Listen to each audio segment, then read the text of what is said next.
Today, as we continue talking about data analysis, we're going to be talking about box and whisker and stem and leaf plots.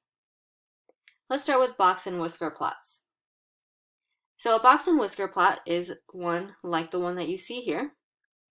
Generally, you'll see a number line, and you will also see what we call the box and whiskers on top of that number line.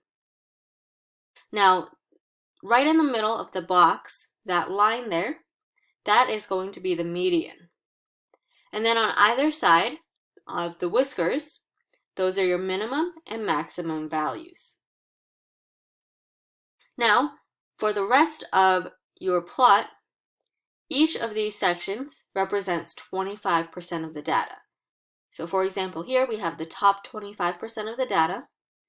Here we have the bottom 25%. And then each of these sections are also 25% in the middle. So take a look at example 1. Identify the minimum, the maximum, median, and range. Alright, so the minimum value is the one that is at the end of the left whisker, so that would be 20. The maximum, that's going to be at the end of the right whisker, so that's 80. Now the median is going to be the middle of the box there, so that's going to be 50. And then to find the range, well, remember that the range is the maximum value minus the minimum value. In this case, we already found both of those, 80 and 20. So simply subtracting 80 and 20, we get 60, so our range is 60.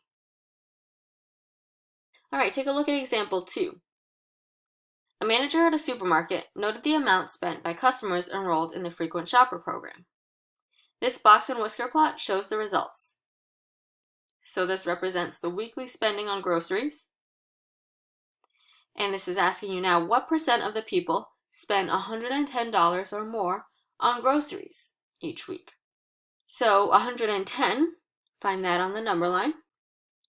And we're really just looking at this portion here.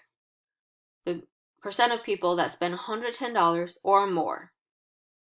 Well, remember that each of those sections represents 25%. So the right whisker represents 25%.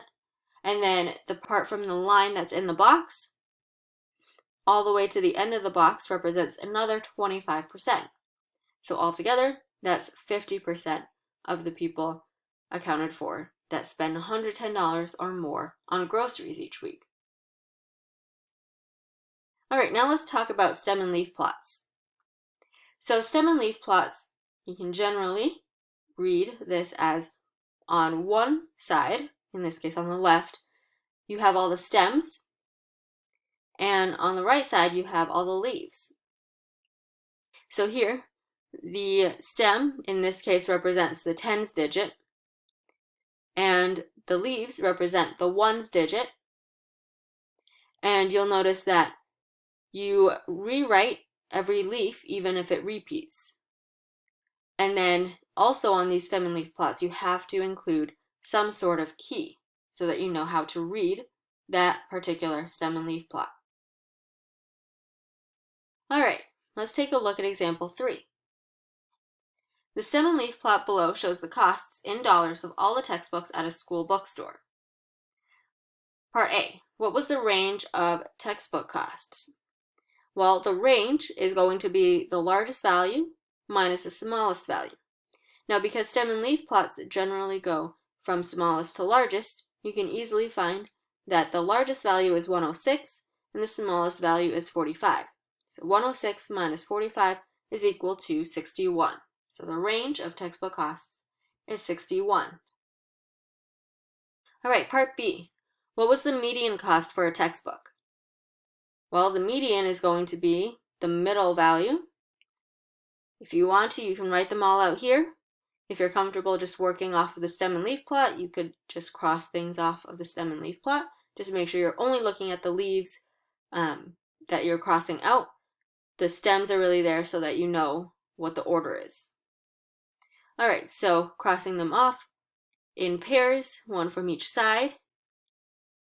That leaves me with 64 and 75 as the two middle terms, which means I'm going to find the mean of those two numbers, which comes out to be 69.5.